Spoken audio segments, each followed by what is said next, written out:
Bonjour et bienvenue de retour au podcast Le meilleur sur le bien-être. Mon nom c'est Guillaume Tremblay et aujourd'hui on va parler de la souffrance versus l'inconfort.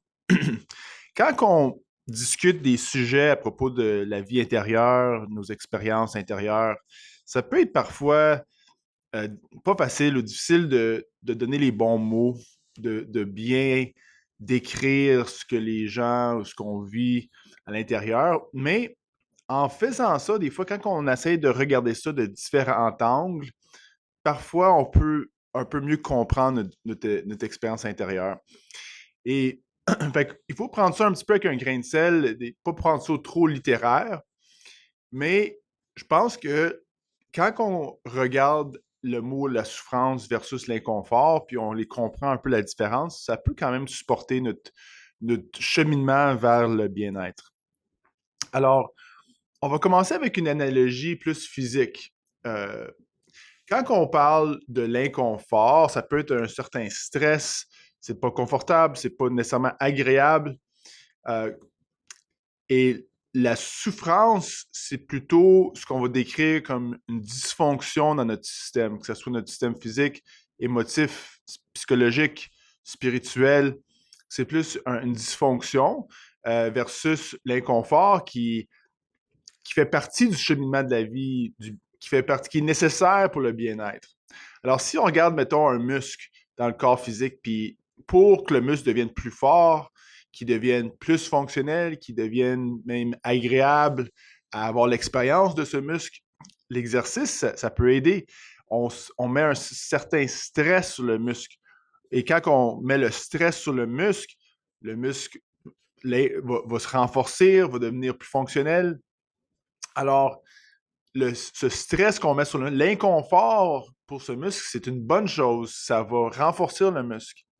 Maintenant, si on met trop de stress sur le muscle, si on l'entraîne trop, on lève trop pesant d'une façon répétitive, on peut déchirer le muscle. On peut déchirer un ligament, un tendon.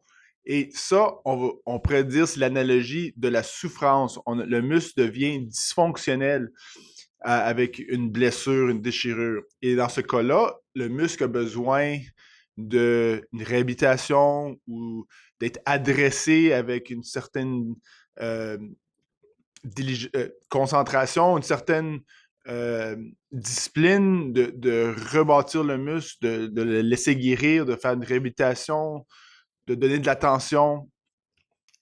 Alors, un peu le stress mental des fois, on peut pas vraiment éviter le stress tout le temps. C'est pas vraiment ça qu'on parle.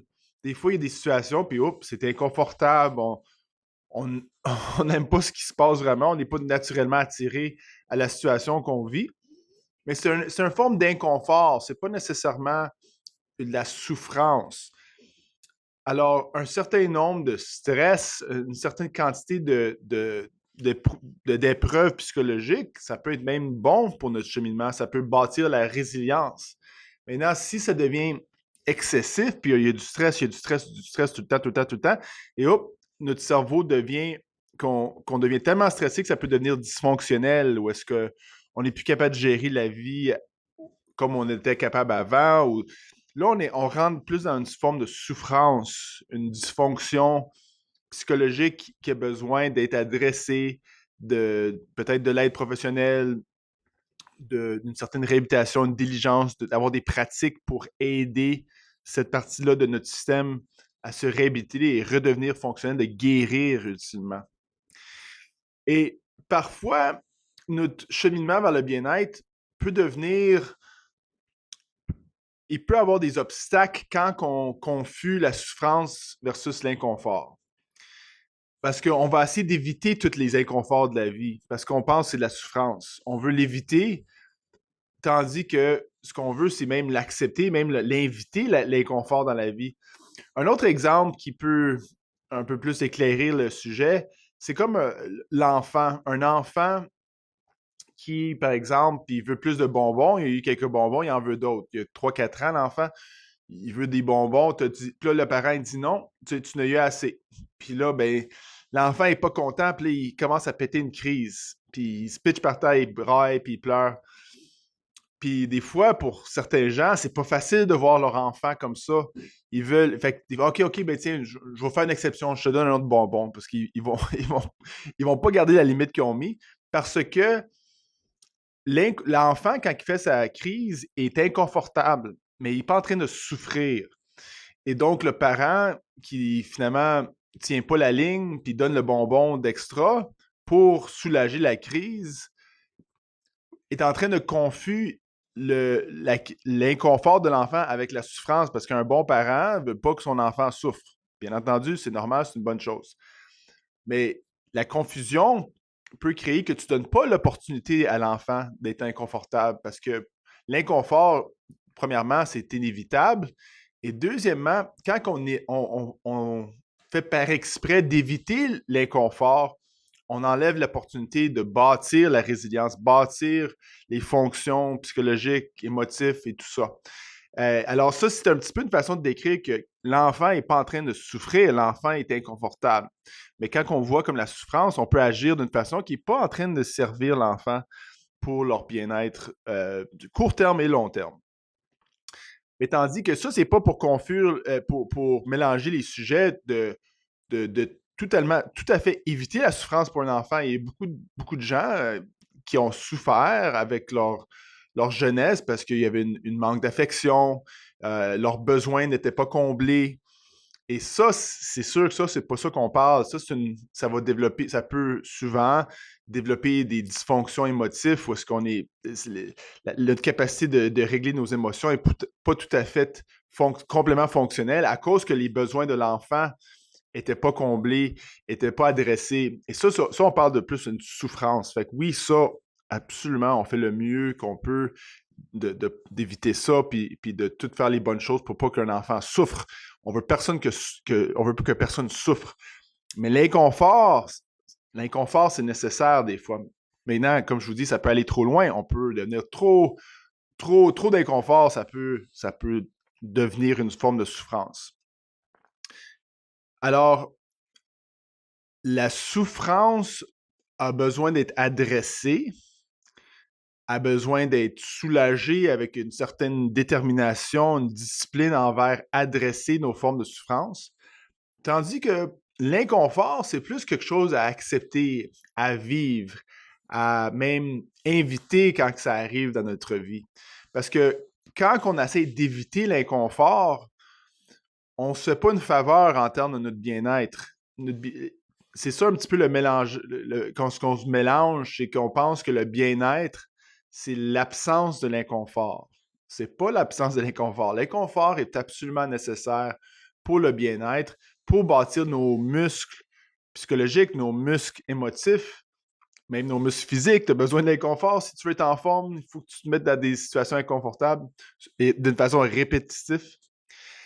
Et la souffrance, pour beaucoup de gens, dans mon expérience de travail avec les gens, c'est majoritairement pas vraiment la faute de personnes spécifiques.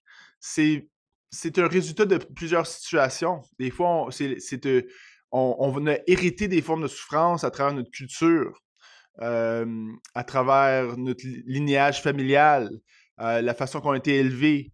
Il y a beaucoup de gens qui n'ont pas eu leurs besoins d'enfance comblés par leurs parents, puis c'était pas la faute de leurs parents non plus, parce que leurs parents avant ça n'ont pas comblé leurs besoins, les parents avant ça n'ont pas comblé les besoins. Fait qu'il y a comme plus un pattern humain qui est un petit peu en termes d'émotifs, mettons dysfonctionnel, mais c'est pas la faute de personne.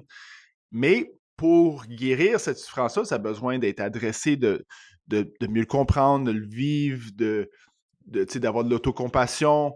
Tu as besoin d'une certaine discipline, d'une réhabilitation émotive à adresser notre souffrance.